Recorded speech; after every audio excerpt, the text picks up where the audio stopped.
Je me suis fait engueuler dans un magasin Promenade Saint-Bruno. C'est très grave. Ça en est même violent. Oui. Qu'est-ce que tu fais? Tu ne veux pas engueuler la victime. Mettez-vous une grosse lumière rouge puis dites non, ça se peut pas. Tu sais, c'est un mélange de colère, d'injustice, de crainte.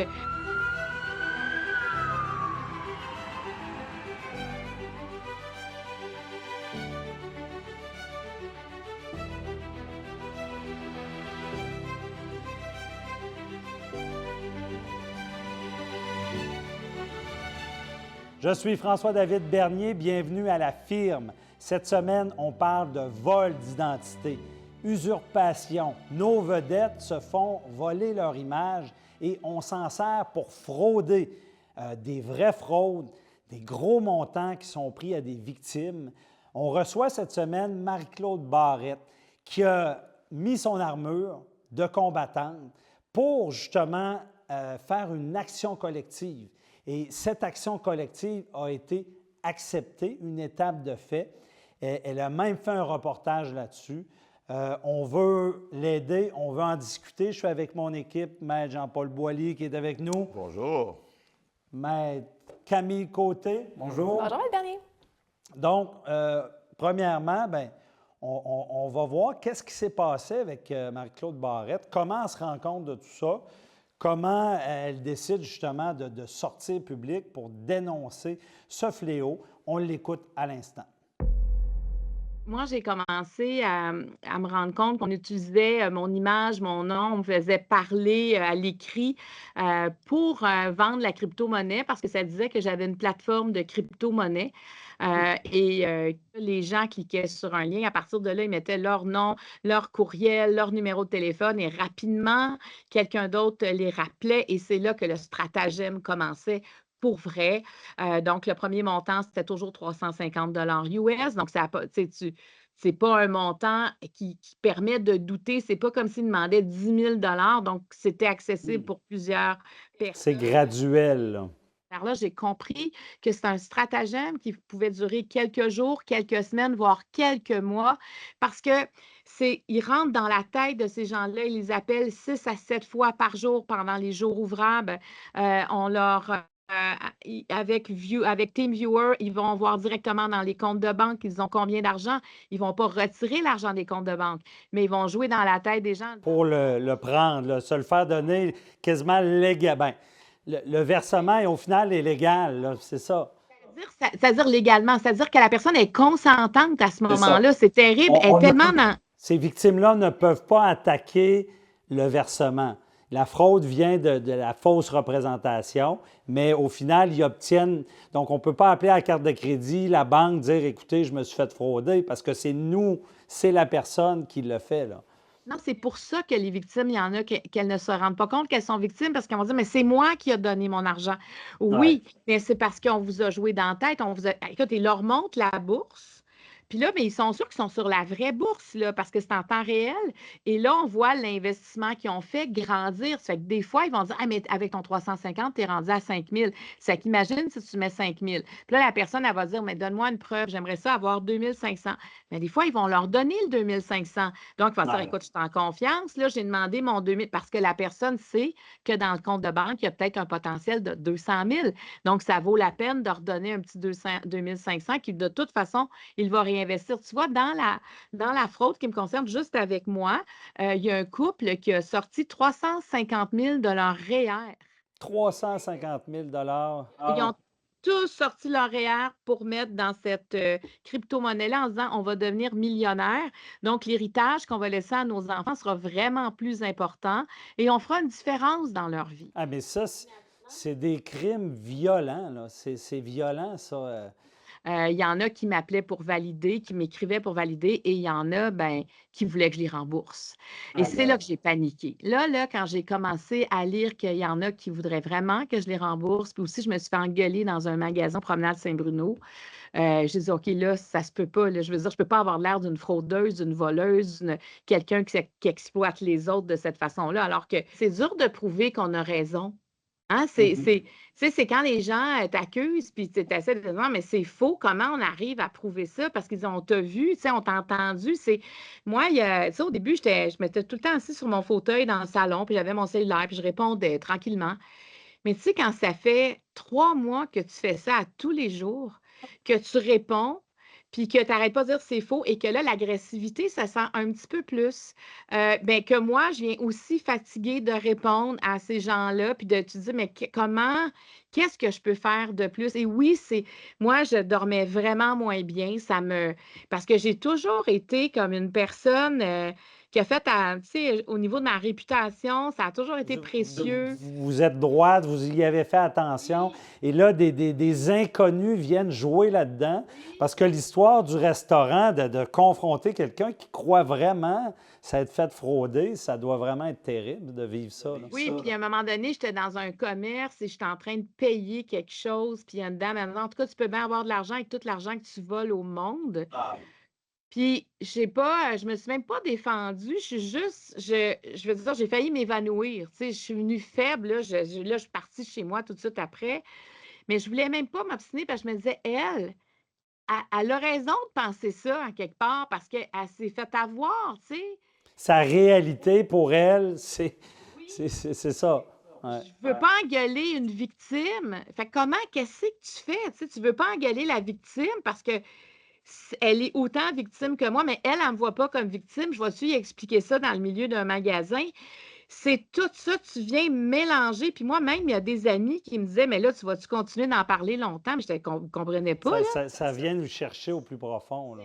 Trame de fond de ma vie, puis j'avais peur de sortir de chez moi. Tu sais, moi, je vis pas là, j'ai pas une clôture avec des caméras puis que ça s'ouvre tout seul, là. Moi, ma maison est accessible, là, tu sais, comme tout le monde pratiquement. Mais moi, j'avais peur qu'un matin, moi, là, tu sais, je partais tôt travailler, j'avais peur que quelqu'un m'attende le matin, là, ou tu sais, des menaces, du chantage, ben, ça pourrait encore arriver. Tu sais, je trouve que je suis pas si protégée. Il y a personne qui te protège, là, quand ça arrive. Ben, c'est ça. Puis vous pouvez même craindre pour votre sécurité, là, qu'on ne sait pas qu'est-ce que quelqu'un peut faire. Ah, mais complètement, là. Tu sais, moi, j'étais vraiment dans un état de vigilance extrême. Moi, j'allais même plus dans les lieux publics, là. Je veux dire, j'ai évité beaucoup de choses. J'y allais si j'étais accompagnée. Mais, tu sais, moi, je fais beaucoup de choses seule. Ben, j'étais là, oh non, non, parce que là, imagine s'il m'arrive quelque chose. J'avais peur et je ne partageais pas cette peur-là parce que sais, pour les autres, c'est un peu comme si tu as peur de l'invisible, tu as peur de. Tu sais, ma famille comprenait, ma famille était très déstabilisée par tout ça. Mes enfants, mon Mario, c'est un mélange de colère, d'injustice, de crainte. Puis c'est qui? Tu as peur, tu même pas peur des fraudeurs, tu as peur des autres victimes. C'est épouvantable la situation dans laquelle ça nous met d'avoir peur de bonnes personnes qui se sont fait avoir. C'est pas normal, là, ça, là. On devrait Non. avoir peur du fraudeur. Le fraudeur, il s'en fout totalement. Il habite probablement même pas au Québec. Il sait même pas t'es qui. Ils ont juste fait des sondages. Ils ont dit, cette personne-là, elle a un bon capital de sympathie. Ça, c'est bon pour nous. On va monter une belle histoire. On va la montrer pleurer. On va la montrer faire ci, faire ça. Ça va marcher. Puis, tu sais, la première page, c'était Marie-Claude Barrette a trop parlé.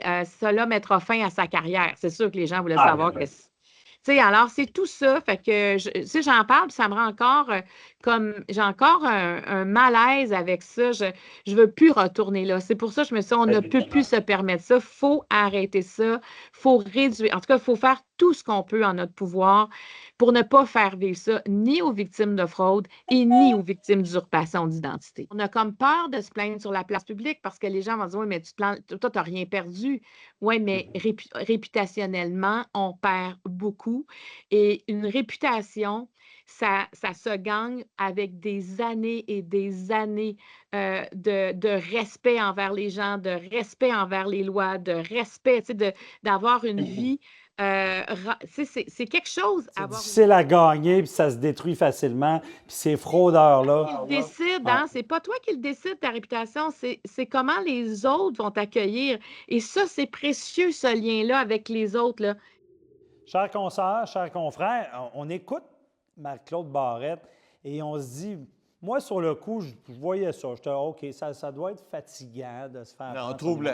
Mais c'est très grave. Ça en est même violent. Oui. C'est des montants. On écoute Mme Barrette et on se rend compte... Tu sais, je veux dire, c'est sa dignité au plus profond qui est atteinte. Donc, qu'est-ce que vous en pensez? Moi, ça me fait capoter. Qu'on peut juste prendre l'image, qu'on peut juste faire dire n'importe quoi à quelqu'un, utiliser ça, mettre ça sur les réseaux sociaux, puis les gens croient, là. Ouais. Tu sais, je veux dire, quelqu'un là, qui fait confiance à cette personne-là est ultra publique, elle est super fine, elle est crédible, tout le monde l'aime, elle parle bien, et là, on vient utiliser cette image-là, on vient utiliser ces mots pour pouvoir faire de la fraude. Non, ça fait aucun sens. Puis il y en a là, il y en a plusieurs qui se font prendre avec ça, là. Puis c'est pas surprenant que... On va chercher des gens qui, comme Ève-Marie Lortie, on a vu Mark Carney, on a vu même François Legault et autres, des Gino artistes, Chouinard. des vedettes, Gino Ben Chouinard, oui, etc. des gens qu'on aime, là. Des gens qui sont crédibles. Et Bien, là, on des utilise... Des gens qu'on connaît au final, parce qu'ils sont dans notre quotidien, ils sont dans notre télé. C'est une crédibilité. Même moi, je fais un peu de télé. Il y a même des grands-mères qui me disaient vous êtes comme mon petit-fils, je vous vois souvent ces gens-là rentrent dans les salons du public. Et là, on utilise la crédibilité de quelqu'un pour rendre quelque chose qui est totalement frauduleux et inconcevable. Parce que, écoutez, faire de l'argent aussi facilement, là, ça n'existe pas.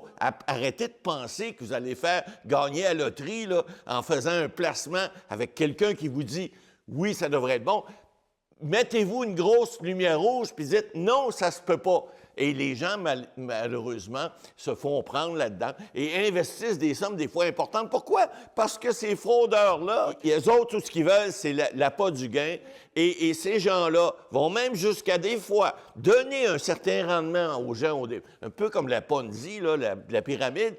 Ils vont donner un peu de montant d'argent aux gens qui investissent. Ils vont investir 3 000, on leur remet 4 000, 5 000. Puis là, c'est là que l'engrenage se prend. Et c'est là que les gens se font avoir, mais pas à peu près. On parle de plusieurs milliers de dollars des gens. De milliers de dollars. Centaines de il y a milliers. une confiance de la personne qu'on voit dans Exact. nos télé. Une fois cette étape franchie, on va chercher une confiance en redonnant un peu d'argent. Exact. Et là, une fois que cette confiance-là est là, Terminé. c'est là le gros dépôt. Eh oui. Ce qui est fou, c'est qu'on utilise des gens qui ont des années bâti leur carrière. Là. Marc-Claude Barrette, ça fait des années qu'il est dans le public. Gino Chouinard, 25 ans à nos télévisions. Les personnalités publiques connues. Puis c'est sûr que ça attire un certain type, je pense, de victimes aussi. Là. Ces gens-là qui sont dans la télé un peu plus traditionnelle, là, si je peux dire ça comme ça. Où on vient dire, écoutez, moi, je suis prête à lâcher ma carrière que j'ai pris des années à bâtir avec la crypto. Je suis prête à tout laisser tomber parce que j'ai trouvé le moyen de faire de l'argent comme ça. Ben oui. Mais vous avez raison, cet c'est appât du gain-là. des gens, généralement, en plus, avec les télés traditionnelles. Bon, j'ai rien contre les personnes plus âgées, j'en suis. Cela étant, ce sont ces gens-là qu'on vise. On va chercher des fois des fonds de retraite, des fonds de pension, parce que ces gens-là font confiance en ces vedettes-là. Alors que les plus jeunes, qui sont plus des fois réseaux sociaux, etc., vont peut-être faire plus attention à ces choses-là. Alors, ce sont des gens vulnérables qu'on attaque et ces gens-là qui n'ont aucun scrupule, qui vont chercher ces montants-là de ces gens-là. Bien, c'est ça. Parce que rappelez-vous, à l'époque, Vincent Lacroix. Là, exact. Il y a même un C'est juge une autre qui avait façon, dit ce n'est pas seulement une fraude de prendre de l'argent, c'est un crime violent. Ouais. Exact. Parce que, vous le dites bien, des fonds de pension, des retraites rêvées, des qualités de vie qu'on espérait. Souvenez-vous, dans ce dossier-là, le grand-père qui avait placé l'argent de sa petite-fille, qui avait perdu ses parents dans un accident de voiture, le grand-père, voulant bien faire, avait mis de l'argent de la succession que la petite-fille devait recevoir, il avait mis tous les montants d'argent là-dedans pour finalement, il en avait récupéré un peu, mais c'était dramatique parce qu'on avait utilisé des gens avec une pyramide. Mais là, aujourd'hui, c'est plus la pyramide, c'est rendu exponentiel, c'est rendu multiplié par 100, par 1000, et les fraudeurs qui n'ont aucun scrupule, bien évidemment, en profitent. Oui. Premier conseil aux gens à la maison, vous avez trouvé le filon. allez chercher un conseiller, allez chercher quelqu'un, une autre opinion pour vous conseiller. Faites pas ça tout seul dans votre salon. Et comme Marc-Claude le disait, si vous vous faites frauder, il n'y a pas de honte. Vous êtes des victimes. Ben oui, tout à fait. Donc, et ça, c'est l'aspect victime qui est terrible, là. Mais Mme Barrette le décrit bien, là, c'est pour ces personnalités-là, comme vous avez dit, Maître Côté, qui construisent une réputation. Et là, il y a carrément, elle explique qu'elle se fait traiter par des gens de fraudeuse, sa dignité est atteinte. Oui, puis elle dit bien, là, essaye de me défendre contre ça. Essaye de dire, ben non, c'est pas moi. OK, mais comment ça? C'est pas toi? Qu'est-ce que tu veux dire? Moi, j'ai vu ta face, c'était toi. J'ai mis de l'argent. Physiquement, je vois que c'est toi aujourd'hui. Tu as la même face, tu as les mêmes cheveux, tu es à l'âge que tu es actuellement. Comment je me défends contre ça, de dire, écoute, non, moi, je te le dis que c'est pas moi. Là. Je sais que tu m'as donné 350 000, c'est pas à moi que c'est allé. Puis, à plus petite échelle, c'est sûr que les personnalités publiques qui sont visées par ça, dépendamment du type de fraude un peu qu'on veut faire, bien là, ça vient chercher peut-être une clientèle, c'est ça, un peu plus mature, tandis que moi, j'en ai vu des exemples aussi de personnalités publiques de ma génération, bon, plus des influenceurs, ou même principe, leur image est utilisée pour vendre, par exemple, des produits minceurs qu'on voit beaucoup aujourd'hui, pour vendre, bon, de la loterie, mais en tout cas des jeux en ligne. Ils sont vraiment bons pour trouver la bonne personne, pour attirer le bon public qui veulent Évidemment. toucher. Et là, ça ne fait que commencer. Ben oui. Parce que dans le cas de Marie-Claude Barrette, elle le disait, avec Tout le monde en parle, il y avait des photos, puis seulement ça. Mais maintenant, puis on l'a vu avec Gino Chouinard, on l'a vu même Pierre-Olivier Zappa. J'ai vu le vidéo, c'est lui en train de parler de vendre un produit avec l'IA. Là, on va en reparler tout à l'heure. On a de l'ouvrage côté juridique. On continue d'écouter Marie-Claude Barrette, puis après ça, on va parler justement de l'action collective. C'est quoi cette bébite-là? Tu sais, moi, j'ai appelé en premier la Sûreté du Québec parce qu'il y avait il avait lancé il n'y a pas longtemps un programme justement pour les personnalités publiques versus l'usurpation d'identité. Et tout de suite, ils m'ont dit, avant de prendre votre déposition, il faut quand même faire une première déposition à la police qui dessert votre territoire. Puis c'est avec cette police-là, ce service policier-là, qui vont après ça faire le lien.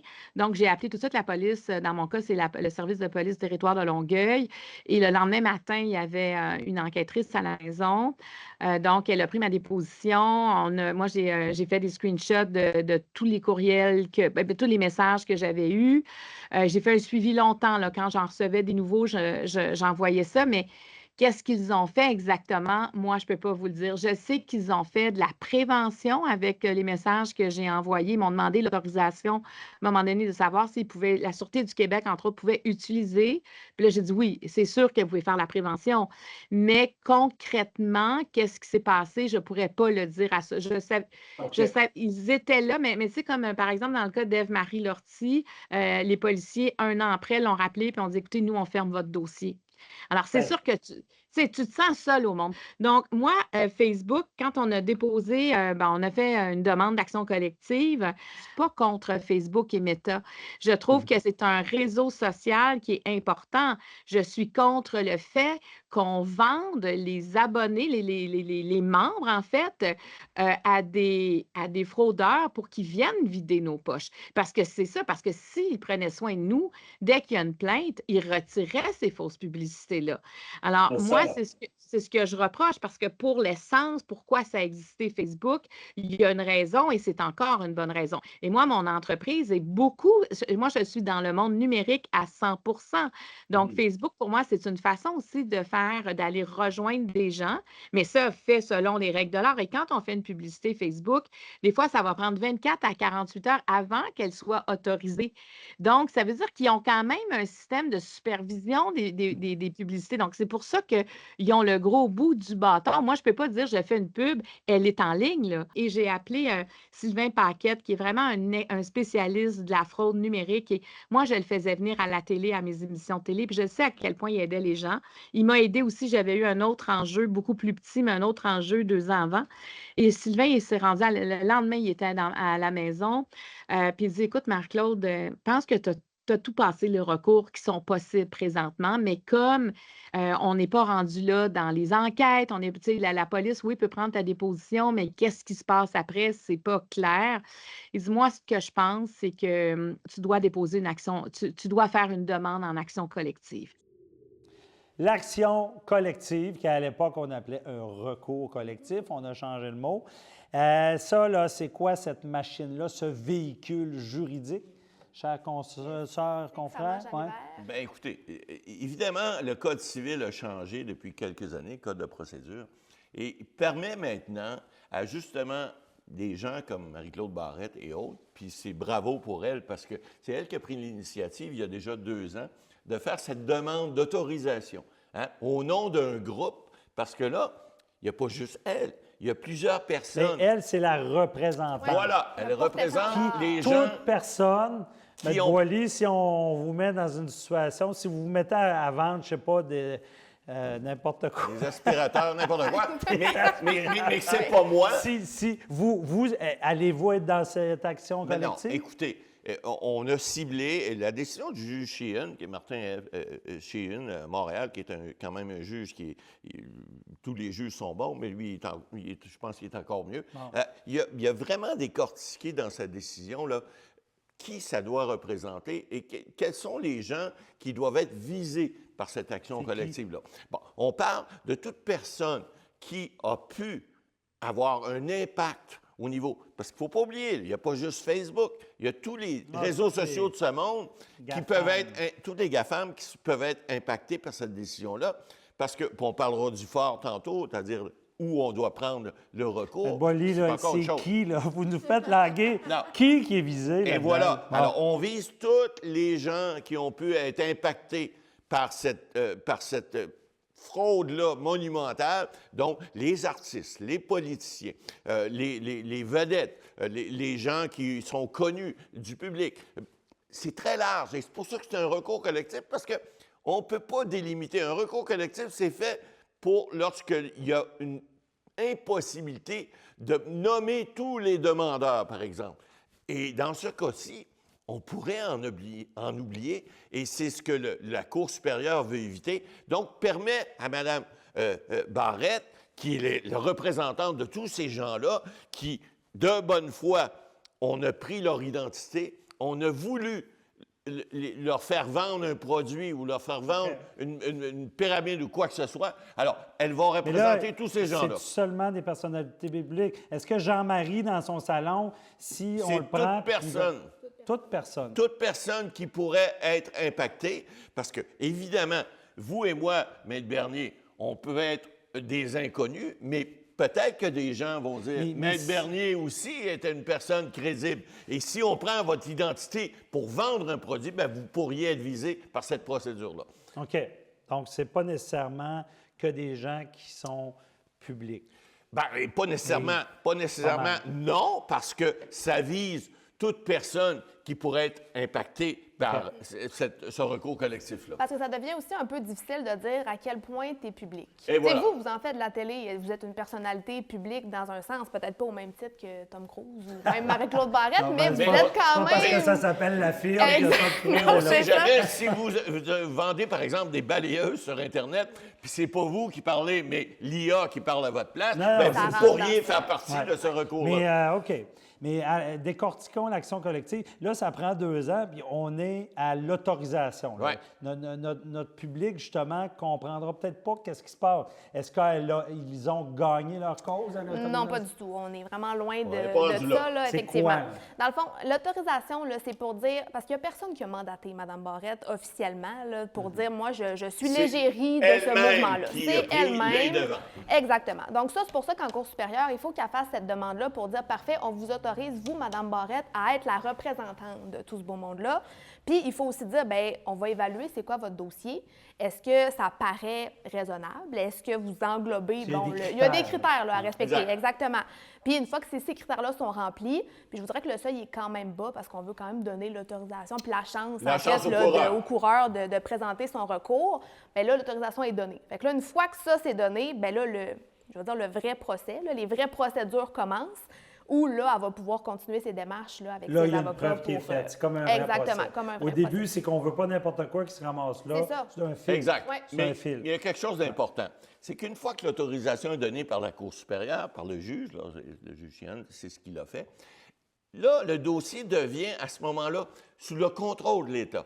Parce que ça coûte des sous aller en cours. Hein? Et Mme Barrette, pour l'instant, elle a elle-même, je pense, financé son recours, déboursé, etc.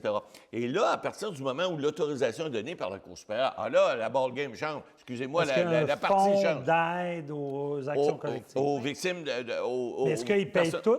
Bien, c'est-à-dire que le fonds d'aide va payer pour tout ce qui s'appelle les représentations qui vont être faites par les avocats qui sont au dossier. Ah, ils payent des honoraires? Non, mais pas nécessairement. Parce que vous savez que dans ces dossiers-là, il y a des bureaux qui se spécialisent là-dedans et qui ne font que ça.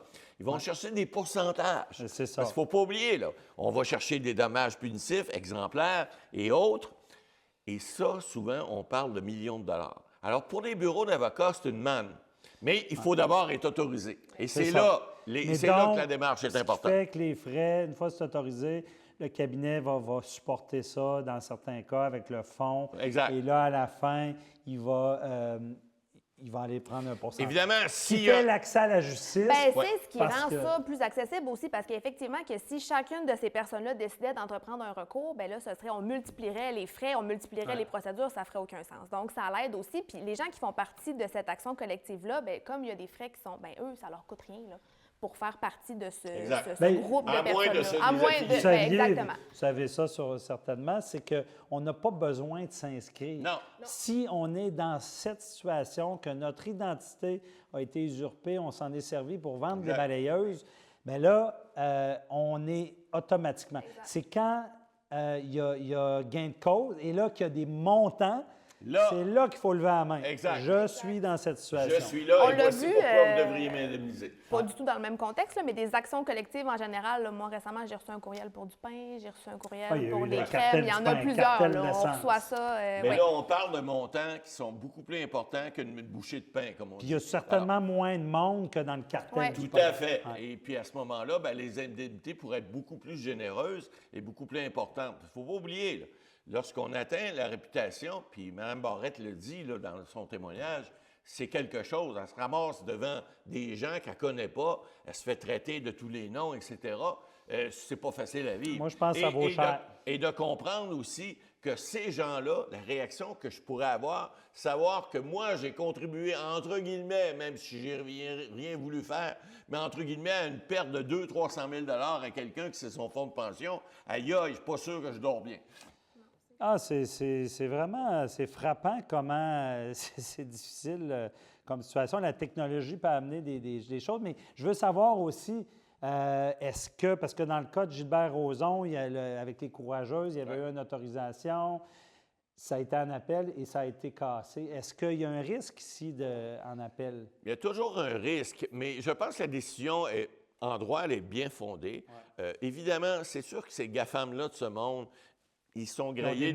Ils ont des moyens. Et c'est pour ça que l'autorisation est importante, parce qu'à partir de là, ce n'est plus Marie-Claude Barrette qui va défrayer les frais, c'est l'État. Et puis, à partir de ce moment-là, bien, évidemment, c'est pour ça que les recours collectifs sont là. Parce que souvent, c'est des entreprises qui ont des moyens. On parle ici de Facebook. Ce n'est plus comme dans son reportage. Et voilà. Marie-Claude contre Goliath. Exact. Là, c'est plus. Et on va en parler, on va continuer à l'écouter, puis on parlera justement de est-ce qu'il faut qu'il y ait d'autres parties du gouvernement qui interviennent là-dedans.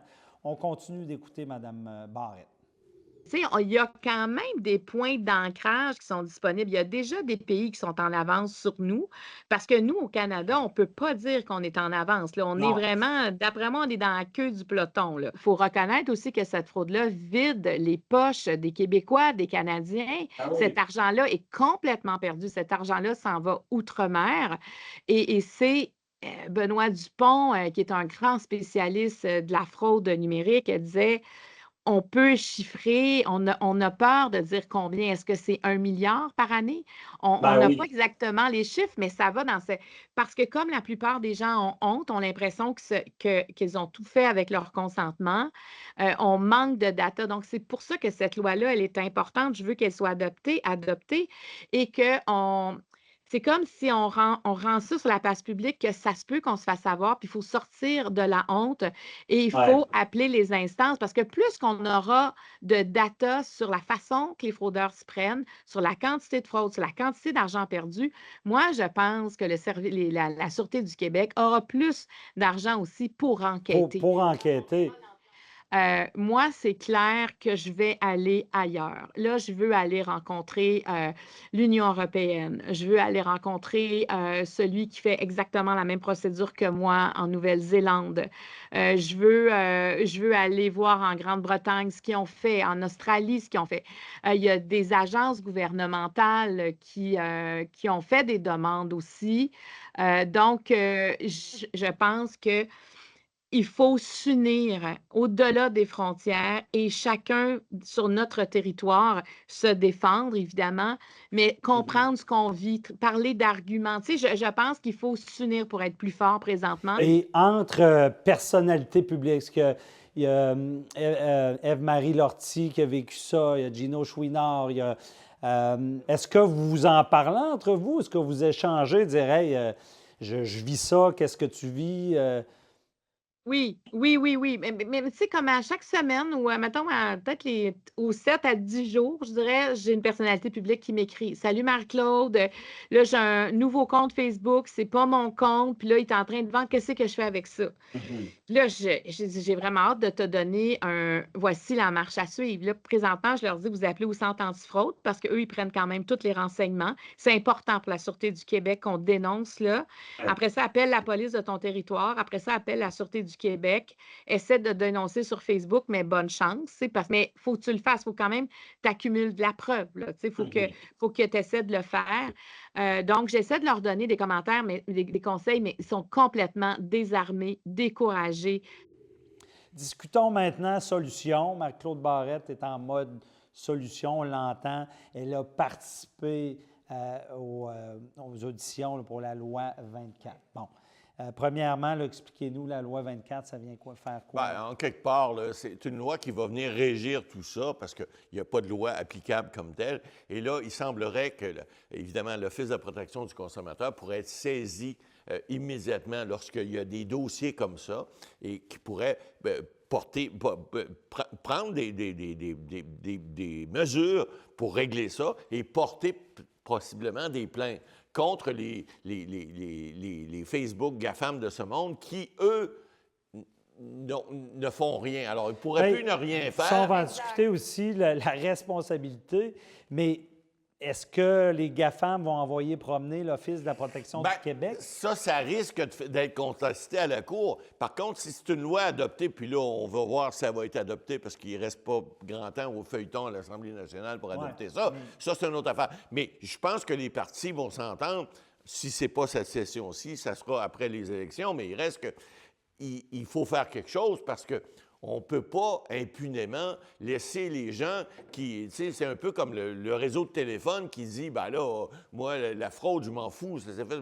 Non, excusez, ces GAFAM-là de ce monde ont une responsabilité. S'ils mettent quelque chose sur l'autoroute, bien, ils ne peuvent pas dire, regardez, là, roulez à vitesse que vous voulez. Il faut un moment donné qu'ils mettent des freins à ça. Madame Barrette en parle, elle l'explique quand... Elle voit ça à contact Meta, il n'y a pas de ligne directe. Là, elle se ramasse, est obligée. D'après moi, pour parler à un procureur de Meta, elle devait être à la cour à l'autorisation. Je veux dire, avant ça, on va les appeler les diffuseurs de ce monde. Là, on a vu la poursuite contre X et Most.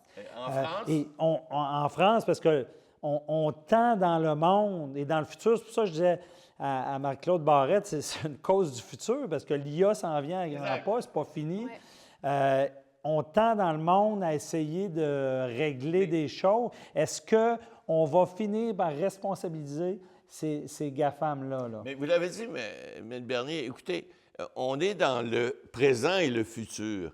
Et là, le problème avec nos législations, généralement, vous savez, l'Assemblée nationale ou le Parlement à Ottawa, oui, c'est des institutions, mais ça prend du temps. Lorsqu'on veut changer, on l'a déjà dit à l'émission, on veut changer les mentalités, etc., c'est long. Aboli, est-ce que ça prend du temps ou du cash? Ben, du cash, non, mais du temps mais pour il faut changer. investir là-dedans. Oui, tout à fait. C'est ça que mais il faut changer les lois. Il faut changer les lois. J'ai l'impression, moi, que c'est dans la liste, là, que c'est peut-être pas une priorité, là. Ben voilà. Parce que, comme je disais, s'il y avait une vague de braquage dans des maisons, ça ferait longtemps que la police serait là avec des moyens, on aurait arrêté. Mais ça se fait dans ce monde sans frontières. C'est encore pire que des braquages. Tu as plein de fraudeurs qui braquent plein de personnes, mais j'ai l'impression que le gouvernement... c'est pas une priorité, puis ils ne savent pas trop quoi faire. Ils ne savent pas quoi faire. Puis elle dit aussi de dire, bien, c'est pas juste de changer, mais il faut qu'il y ait un budget là, qui soit associé à ça. Exact. Parce que veut pas, moi, j'applique une loi, si j'ai pas de stage, j'ai pas de personnel pour venir, bien, trier un peu ou faire du ménage, venir dire, OK, bien, toi, on te met à cette job-là pour regarder qu'est-ce qui est posté, faire des vérifications puis des validations que c'est bien vrai avant que ce soit posté. Rendu là, ça prend une police, ça prend des gens pour l'appliquer. Absolument. Exact. Et c'est là, il est là le problème. Et là, la question de la loi 24, voilà. Est-ce qu'on va donner des moyens assez forts à l'Office de la protection du consommateur et même des moyens extraterritoriaux? Oui, parce que... Est-ce qu'ils peuvent entamer une poursuite contre Meta?